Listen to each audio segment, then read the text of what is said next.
Confusion. হেই everyone, 5 minutes teaching এর পক্ষ থেকে চলে এসেছি আপনাদের কনফিউশন দূর করার জন্য দুর্দান্ত একটি ক্লাস নিয়ে। আমাদের আজকের কনফিউশনটি হচ্ছে THE। এই শব্দটির উচ্চারণ কি হবে? দা অর দি।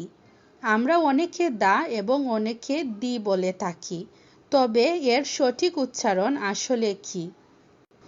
এবার অবশ্যই আপনাদের মনেও কনফিউশন তৈরি হয়েছে।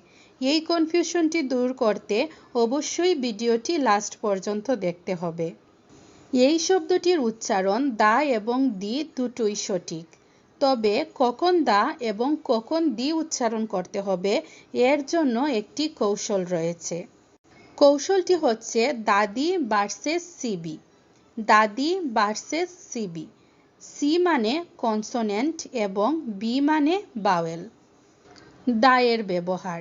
একটি শব্দের প্রথম অক্ষর যদি কনসোনেন্ট হয় তবে এই শব্দের আগে দা উচ্চারণ করতে হবে। একটি শব্দের প্রথম অক্ষর যদি কনসোনেন্ট হয় তবে এই শব্দের আগে দা উচ্চারণ করতে হবে। যেমন she gets up early in the morning.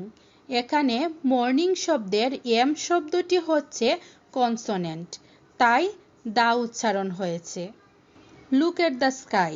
এখানে স্কাই শব্দের এস শব্দটি হচ্ছে কনসোনেন্ট, তাই দা উচ্চারণ হয়েছে। অন্যদিকে দি এর ব্যবহার। একটি শব্দের প্রথম অক্ষর যদি ভাওয়েল হয় তবে এই শব্দের আগে দি উচ্চারণ করতে হবে। একটি শব্দের প্রথম অক্ষর যদি ভাওয়েল হয় তবে এই শব্দের আগে দি উচ্চারণ করতে হবে। যেমন there are many student in the university.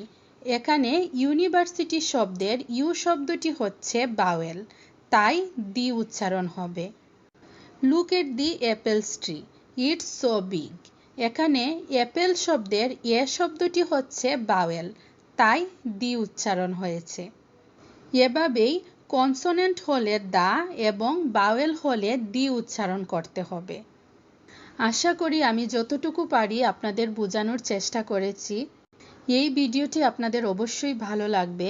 ভালো লাগলে লাইক, কমেন্ট এবং সাবস্ক্রাইব করে পাশে থাকবেন। ধন্যবাদ সবাইকে।